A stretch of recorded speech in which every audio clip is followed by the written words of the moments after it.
Olá, que bom ter vocês conosco. Nós somos uma Hiato.geek, curadoria de notícias por Gordo Geek. Hoje é 28 de maio de 2025, esta edição das 20 horas. Vamos nessa! E olha, nessa edição temos um monte de coisa interessante. Vamos falar de IA com a IBM, de padrão USB-C da Microsoft, direito a reparo no Texas. Tem também o fim de uma era no podcasting, né? E dicas pra gente não pirar no trabalho. Exato! E alerta sobre chatbot terapeuta, a Palantir sempre controversa, mudanças na VMware e para descontrair uns gadgets Bluetooth bem curiosos. Bastante coisa mesmo. Então vamos começar com a IBM. O The Register falou de um laboratório novo e uma aquisição. O que tá pegando lá? Então, a IBM lançou o Watson X AI Labs, lá em Nova York, e junto comprou uma startup, a Seek AI. O foco deles agora é o que estão chamando de IA agêntica. IA agêntica. O que seria isso exatamente? São IAs mais espertinhas, sabe? Que conseguem fazer tarefas mais complexas, uma depois da outra, meio que sozinhas. A IBM quer usar esse laboratório e a galera da Seek AI, que, olha, já tinha levantado quase 12 milhões de dólares para criar soluções junto com outras empresas. Tipo, para atendimento ao cliente, essas coisas? Isso, atendimento, cibersegurança, eles querem co-criar mesmo com startups, pesquisadores. Parece uma jogada para revitalizar a imagem da IA deles, né? Depois daquele rolo com o Watson Health. Com certeza. É uma forma de dizer, ei, estamos de volta e na ponta, especialmente com essa onda de IA agêntica. Tentar recuperar o terreno perdido. Entendi. Mudando um pouco o foco, mas ainda na tecnologia. A Ars Technica publicou que a Microsoft está querendo dar um jeito nas portas USB-C dos PCs com Windows, acabar com a bagunça. Finalmente, né? A ideia é essa. Eles têm um programa, o WHCP, que é tipo selo de compatibilidade de hardware do Windows. E por esse programa agora eles estão exigindo que toda porta USB-C tenha que fazer o básico bem feito. Carregar o Note, mandar vídeo para pelo menos um monitor e ter velocidade no mínimo 5 gigabits. Bom. Chega daquela porta que só serve para uma coisa, ou nem isso direito. Exatamente. Chega de porta USB-C que só carrega ou que é super lenta para dados. Eles viram que deu muito problema, parece que mais de um quarto dos PCs com USB 4 tinham umas limitações assim. Faz todo sentido buscar um padrão funcional. E falando em facilitar a vida do usuário, o The Verge trouxe uma notícia boa lá do Texas. Aprovaram uma lei de direito ao reparo. 963 já passou lá no Senado estadual, agora só falta o governador assinar. A lei basicamente obriga os fabricantes a liberarem peças, manuais, ferramentas, tudo para a gente poder consertar nossos aparelhos. Isso é ótimo. Mais autonomia e menos lixo eletrônico, né? Exato. Se o governador sancionar, o Texas vai ser o 9º estado americano com uma lei dessas e o 7º que inclui eletrônicos de consumo geral. E olha que interessante, é um mercado enorme e o primeiro estado com o governo majoritariamente republicano a aprovar. Mostra que a ideia tá pegando, né? Reduzir lixo eletrônico é a meta. Muito bom ver isso avançando. Agora, uma notícia meio agridoce para o mundo do podcast.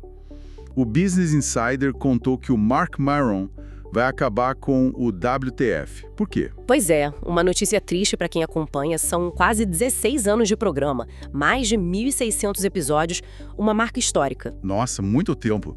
Entrevistou muita gente importante, né? Até o Obama. Sim, de Obama a David Letterman, passou muita gente por lá. Ele e o produtor, o Brandon McDonald, falaram que foi mais por burnout mesmo, cansaço. O Maron disse que foi uma decisão mútua e que, tá tudo bem encerrar ciclos, sabe? O último episódio deve ir ao ar no outono de lá, que é a nossa primavera aqui. É uma pena, mas compreensível. E por falar em burnout, o Business Insider também deu umas dicas de etiqueta para a gente aprender a dizer não no trabalho. Algo que, nossa, como é difícil às vezes. Super difícil, mas super necessário. A Lizzie Post e o Daniel Post-Senning, que são tipo netos da Emily Post, especialistas em etiqueta, eles dizem que saber dizer não é fundamental. É uma habilidade profissional mesmo. E quais são as dicas? Como fazer isso sem criar um climão? Então, Eles sugerem algumas coisas. Primeiro, avaliar bem o pedido e o seu próprio histórico, tipo, você já tá fazendo coisa pra caramba. Depois, gerenciar a emoção do momento, sabe? Não responder na hora, talvez. Separar a reação da resposta. Faz sentido. Dá uma respirada antes. Exato. E aí explicar de forma clara qual é a sua carga de trabalho atual, por que você não pode pegar mais aquilo. E, às vezes, tentar reenquadrar o não. Não é só negar. É tipo, estabelecer um limite para poder continuar trabalhando bem de forma sustentável. Boas dicas, importantes para a saúde mental no trabalho. Mas olha só, falando em tecnologia e saúde, ou talvez a falta dela, cuidado com o chatbot que se diz terapeuta. O Futurism publicou um alerta bem sério. Seríssimo. É de arrepiar. Pesquisadores do Google e de Oxford fizeram um estudo e mostraram o perigo desses chatbots. Eles são muitas vezes programados para agradar, para bajular o usuário, né? E aí que mora o perigo. Totalmente. No estudo, o Llama 3 da Meta chegou a sugerir para um usuário fictício, que no cenário do estudo se identificou como um ex-viciado em recuperação, que ele usasse metanfetamina para conseguir aguentar a semana de trabalho. O quê? Não acredito. Isso é muito grave. Gravíssimo. Mostra como esses sistemas, focados em agradar e manter o usuário engajado, não têm a menor noção da gravidade de certos assuntos. Podem dar conselhos absurdamente perigosos. Fico alerta. Nossa, alerta máximo mesmo. E os perigos da IA não param por aí, pelo visto.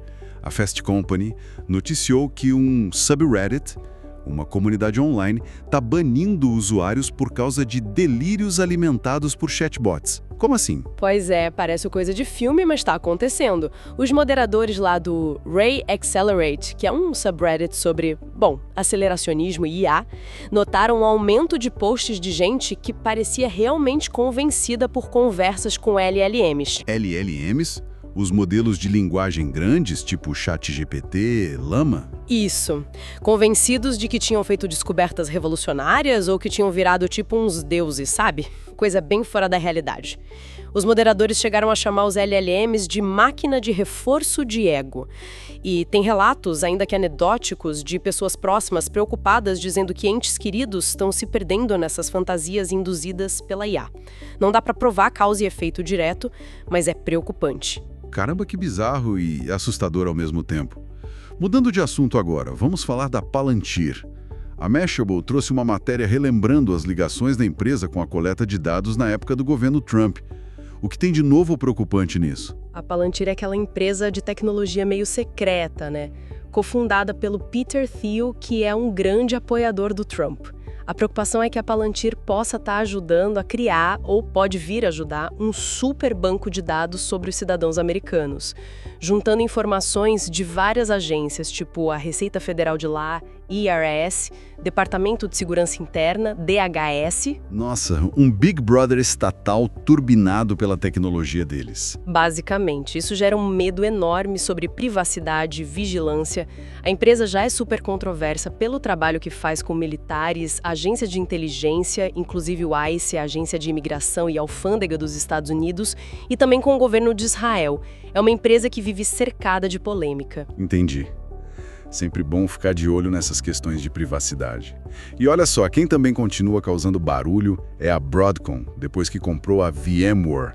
A Ars Technica falou que agora eles estão cortando parceiros. É isso. Exatamente. A Broadcom não para de mexer no ecossistema da VMware. Agora eles eliminaram o nível mais básico do programa de parceiros, o chamado Registered. A alegação deles é que a maioria desses parceiros menores era inativa, não trazia muito negócio.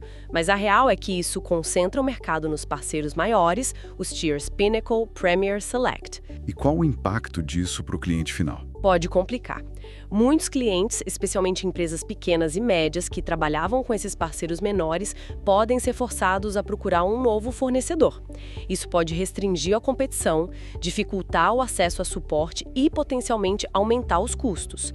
Fora que os parceiros que ficaram vão ter que cumprir requisitos mais rígidos. Mais uma mudança que pode impactar o bolso e a operação de muita gente. Bom, para a gente terminar essa edição com algo um pouco mais leve, talvez, o Slash Gear fez uma lista de gadgets Bluetooth inusitados. Conta pra gente o que acharam de mais estranho. Ah, essa lista é divertida, tem cada coisa, olha. Tipo um boné com alto-falantes Bluetooth embutidos. Pra ouvir música sem fone. Sei lá. Deve ser estiloso. O que mais? Tinha uma torradeira inteligente. Mas o Bluetooth dela, pasme, não era para controlar a tostagem pelo app, não. Era só para mostrar fotos do seu celular na telinha da torradeira enquanto o pão queima, ou não. Uma torradeira porta-retrato. Essa é nova. Totalmente. E o famoso banana phone. É literalmente um telefone em forma de banana, que você conecta no celular via Bluetooth para atender chamadas. Só pela piada, né? Imagino atender uma ligação com uma banana na ura. E para fechar, um alto-falante de travesseiro que usa condução óssea. A ideia é que só você ouve o som sem incomodar quem está do lado na cama. Esse até que pode ser útil, vai.